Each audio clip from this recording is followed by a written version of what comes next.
কয়েকদিন আগে বাজার থেকে 5টি দেশি মোরগ নিয়ে আসছিল। তো দেশি মোরগগুলো আমি আর ওই সময় ধরি নাই, সময় পাই নাই। যখন নিয়ে আসছিল তখন ওইভাবেই রেখে দিয়েছিলাম।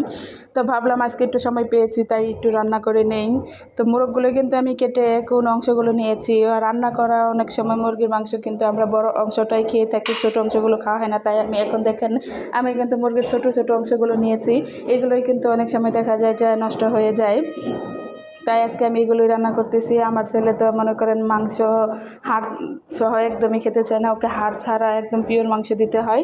ওকে হাড় দিলেই খায় না, তাই ওর জন্য আমার সব মাংসতে আলু ব্যবহার করতে হয়। এইদিকে আমি গল্প বলতে বলতে কিন্তু রান্নাটাও বসিয়ে দিয়েছি। রান্না করার জন্য কিন্তু দেখতেই পাচ্ছেন আমি মশলাটা একসাথে দিয়ে দিলাম, সবই মশলাটা ভেজে নিচ্ছি।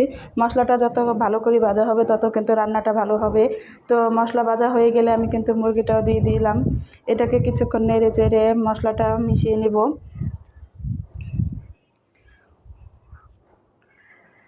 মশলা মিশানো হয়ে গেলে আমি কিন্তু এখানে কিছু আলু কেটে রেখেছিলাম, এখন আলু কাটা দিয়ে দিব। আলু আমার ছেলের এত পছন্দ, আমার দুটো ছেলেই আলু খায়, ওদের জন্য আলু আমার সবসময় দিতে হয়। তো আলু ছাড়া কিন্তু দেখা যায় যে মাছ মাংস যেটাই বলেন খেতে কিন্তু ভালো লাগে না। আলুটা হলে ভাতটা খুব সুন্দরভাবে মাখিয়ে খাওয়া যায়।